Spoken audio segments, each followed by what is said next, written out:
hawa itu apa sih? Beliau mendefinisikan nafsu itu begini loh. Ini dari Dhammul Hawa tadi.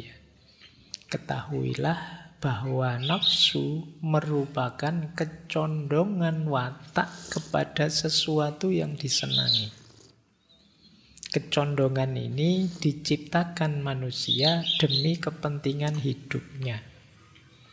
Jadi ini kecondongan jiwa kita. Kenapa kok kita condong ke sini atau condong ke situ? Biasanya untuk kepentingan hidup kita. Kenapa kita senang makan? Kenapa kita senang minum? Kenapa kita senang seks misalnya? Itu ada dorongan dari jiwa kita untuk menuju ke sana. Demi apa? Kelestarian hidup kita. Jadi, Pak kok Allah ngasih itu ya Pak? Ya kalau kita tidak dikasih itu, kita nanti kalau dikasih isinya yang utama-utama terus tidak ada tentang makan, tidak ada tentang minum, tidak ada tentang seks, hidup kita selesai. Ini penting untuk mempertahankan hidup dan menemukan kebahagiaan hidup.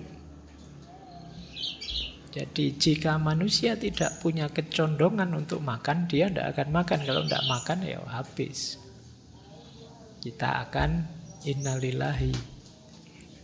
Jadi ya meskipun tidak harus kemudian.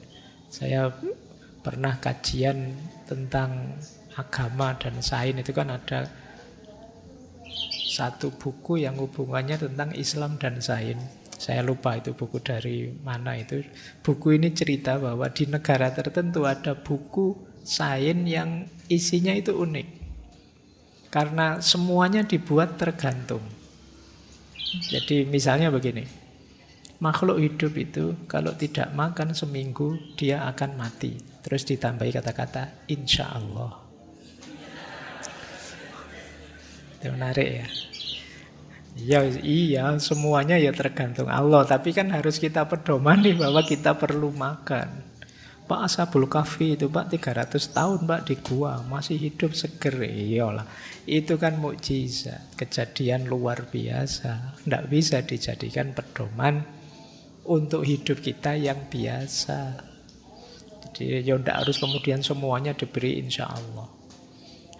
Jadi ya meskipun semuanya kuasanya Allah, tapi kan ada sunnatullah yang harus kita pedomani dalam hidup. Makan, minum, termasuk menikah. Jadi itulah hakikatnya nafsu. Jadi jiwa kita condong ke situ untuk mempertahankan hidup kita. Termasuk tadi ada amarah. Amarah itu berguna untuk menolak hal-hal yang mungkin menyakiti kita. Maka kata beliau, tidak seharusnya kita mencela nafsu secara mutlak. Jadi yang dicela apa? Nafsu yang berlebihan, melampaui batas.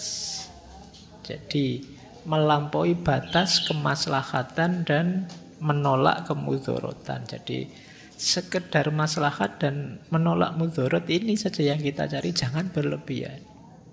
Makan itu yo untuk bekal kita mencapai ideal yang lebih tinggi. Minum juga begitu, menikah juga begitu.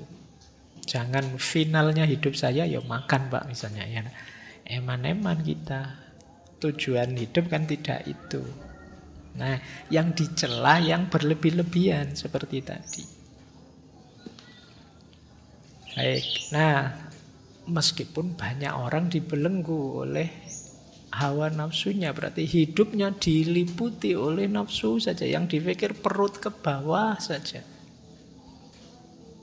Jadi yang dipikir nyari enak saja.